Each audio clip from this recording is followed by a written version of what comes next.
हामी देख्छौँ कि एकजना व्यक्ति पानीमा डुबेको हुन्छ, त्यसलाई टर्चर गरिरहेको थियो। त्यसपछि पानीबाट त्यसलाई निकाल भन्छ अनि दुईजना व्यक्तिले तानेर बाहिर निकाल्छ।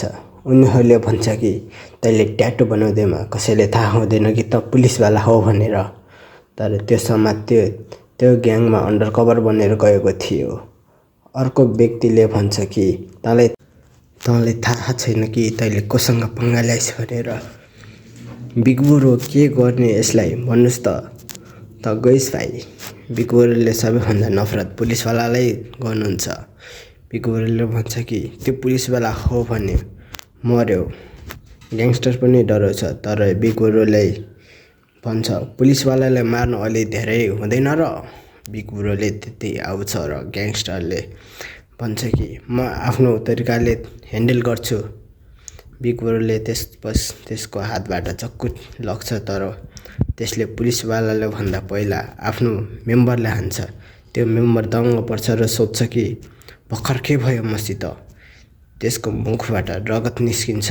बिग ब्रोले भन्छ पुलिसवाला हो भने मर्छ, त पनि पुलिस होइन र। दुईजना ग्याङमा एन्ट्री गरेको थिए। तँलाई के लाग्छ राम्रो एक्टिङ गरे भनेर बाँच्छस्?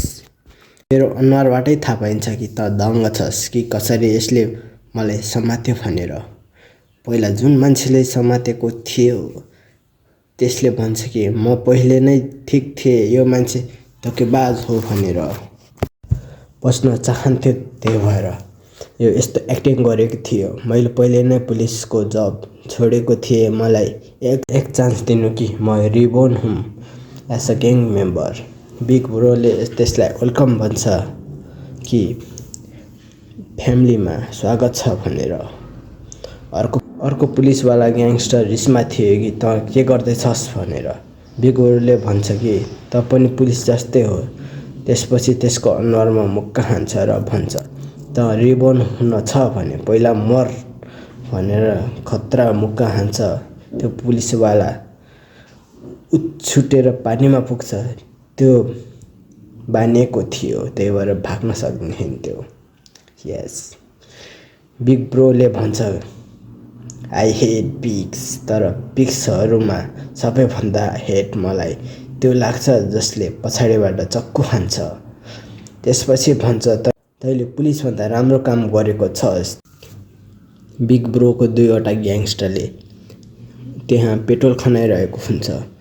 बिग ब्रोले भन्छ कि तिमीहरू रोयल मेम्बरको तरिकाले मर्छौ। त्यसपछि पेट्रोलमा चुरोट फालिदिन्छ किनभने सबै ठाउँ आगो लागोस् र त्यहाँको सबुथहरू आगोमै जलोस् भनेर।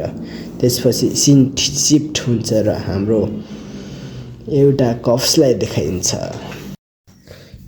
तपाईँहरूले चिन्नु नै हुन्छ होला त्यो कप्स को हो भनेर। त्यो फेमस साउथ एक्टर डन ली हो, जसको नाम मार्डोक सियोक हो। त्यसपछि उसले भन्छ कि साँचो भन, सबैले कबुल गरिसके,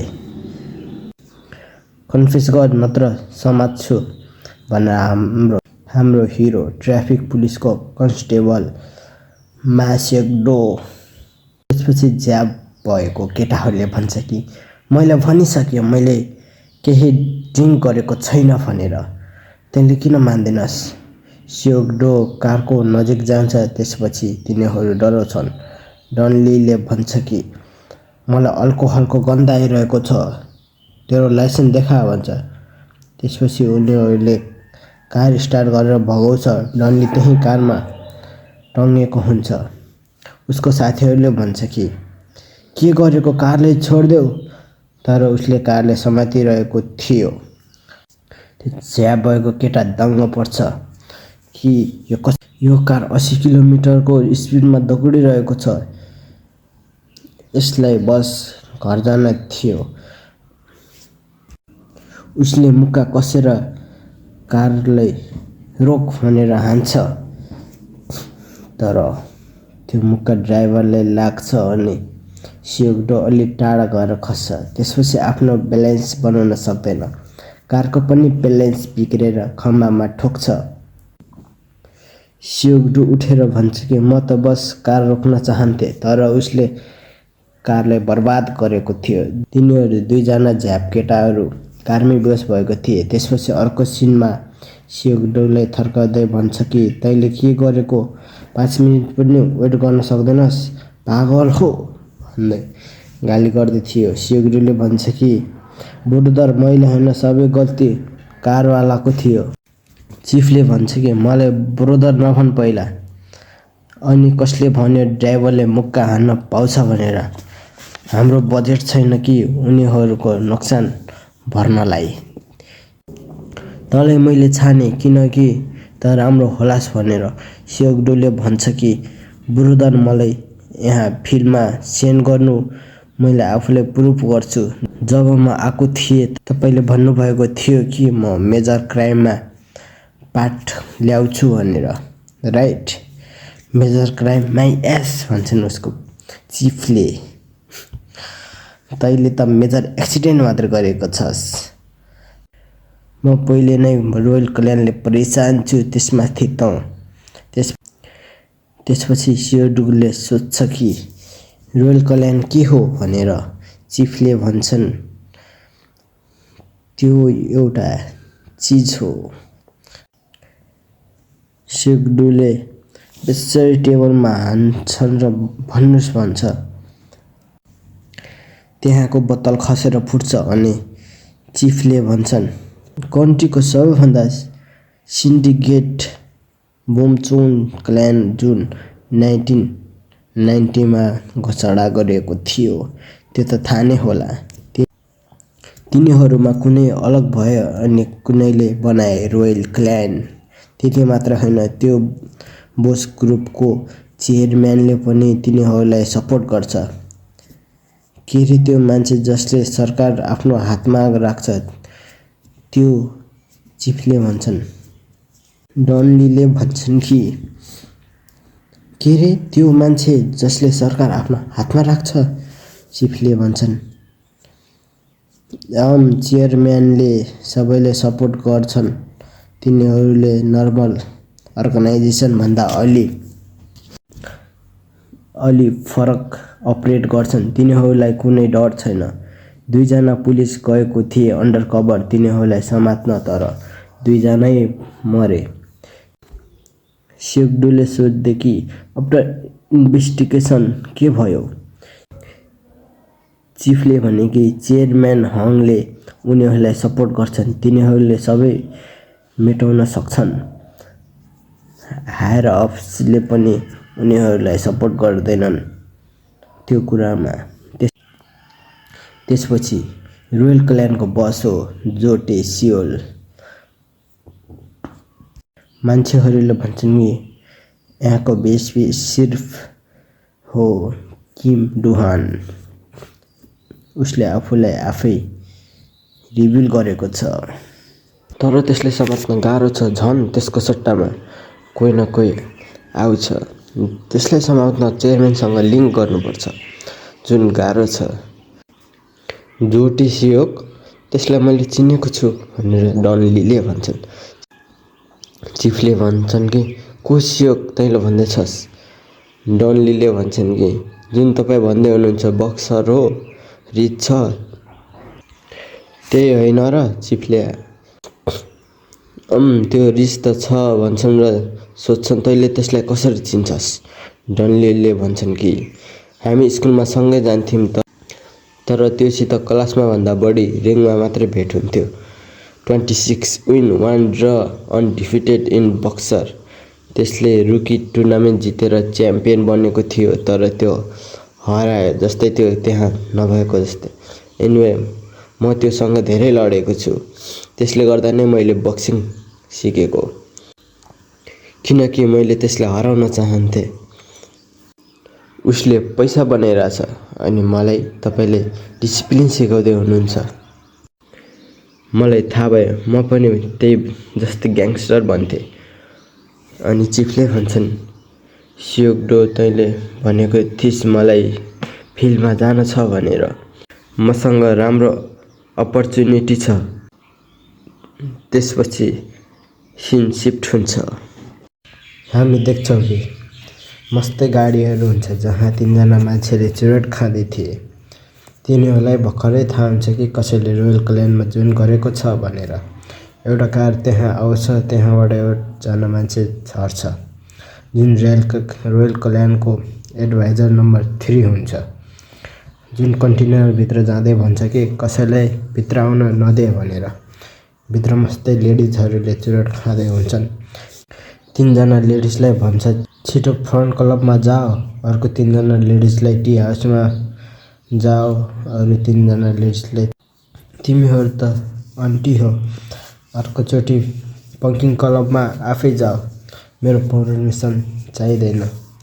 सबैलाई अर्डर दिएर डिसमिस गर्छ अनि चुरोट खाँदै भन्छ कि मैले यहाँ वाइ युनिभर्सिटीबाट ग्रेजुएट गरेँ किनकि यो सब गर्नलाई कस्तो लाग्छ। सही भने नि मिस किम, तिमी यहाँ राम्रो देखिन्छ। तिमीलाई थाहा छ कि छैन जापानमा बेस्ट इम्प्लान्ट ट्रेन चलिरहेछ, तिमीले गराउँछौ मिस किम। सबैले त्यही गरेछन्। उसले सोध्छ कि के गर्ने हो। सोयुगलाई रिस उठ्छ र अनि भन्छ तँलाई के लाग्छ तैँले यहाँ आफ्नो डाइटको रिपे नगर्ने, तँलाई यहाँ जे भन्छ त्यही गर्ने हो। त्यति बेला कम्युनिकेसन डिभाइसबाट आवाज आउँछ कि ब्रो केटीहरू यहाँ आएको छन्। संयुगले भन्छ कि तिनीहरू केटीहरूलाई आफै सम्हाल, म यहाँ काम गर्दैछु। तिनीहरूले भन्छ कि पहिला चेक त गर्नुहोस्, तिनीहरू केटीहरूको किलर बढी छ। त्यो सुनेपछि मक्ख पर्छ र भन्छ कि तिनीहरूले भित्र पठा। अनि सबै लेडिजहरू भित्र आउँछन्। भन्छन् तँलाई कसरी थाहा भयो हाम्रो बडी किलर छ भनेर। तिनीहरू कुनै केटी हुँदैन, तिनीहरू केटा हुन्छ जसले विग लगाएको हुन्छ। सायुग दम पर्छ, तिनीहरू त केटा हो, तिमीहरू को हो। तिनीहरूले भन्छ कि हामी त्यो हो जसले रोयल क्ल्यानलाई हेड गर्छ। तिनीहरू स्नेक हेड क्ल्यानको मेम्बर हुन्छन्। संयुगले भन्छ कि सबै कसरी भित्र आइस। तिनीहरूले हाम्रो छाया देख्यो अनि भित्र पठायो। तिमीहरू हाम्रो बिजनेस स्टाफ सबै चोरिस, हाम्रो केटीहरू पनि चोरिस। के लाग्छ त्यसको बदलामा तँलाई जाने दिन्छन्।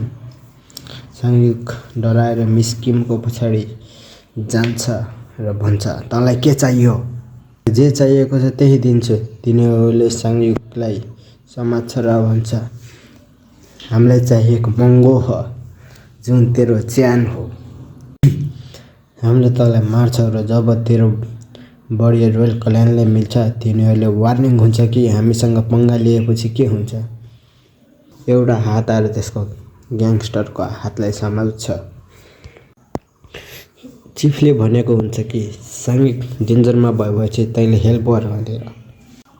डल्लीले त्यो ग्याङस्टरको माइक समातेर गिदाउन थाल्छ। स्नेक हेडको केटाले भन्छ कि यो हाम्रो ग्याङको त होइन जस्तो लाग्छ, को हो त।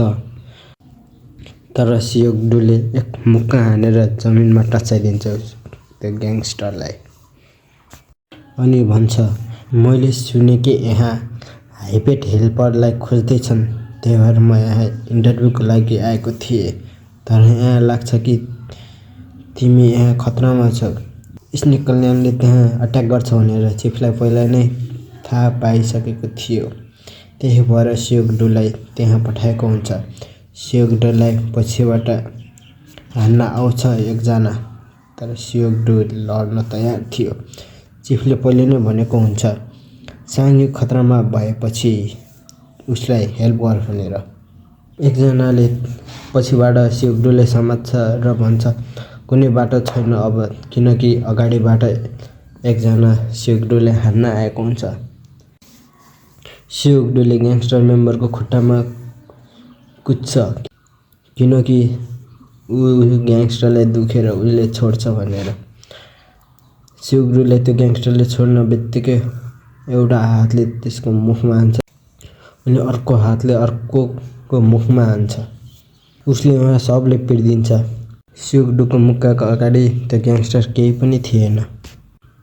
सियोगडु जान लागेको हुन्छ। त्यति बेला संयुगले भन्छ कि तिमी कुनै परिवारबाट आएको हो, तिमीलाई हेर्नको लागि दामी छौ। युगडोले भन्छ, फ्यामिली थिए अब कुनै फ्यामिली छैन।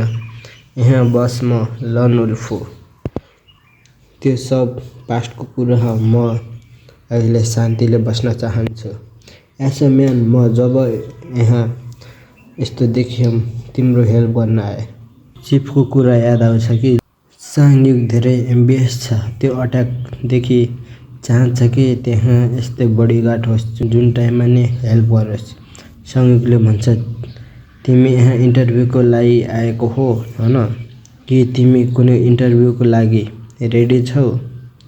सियुकडोले भन्छ, तिमीलाई मलाई ग्याङ्स्टर बन्न भनेको।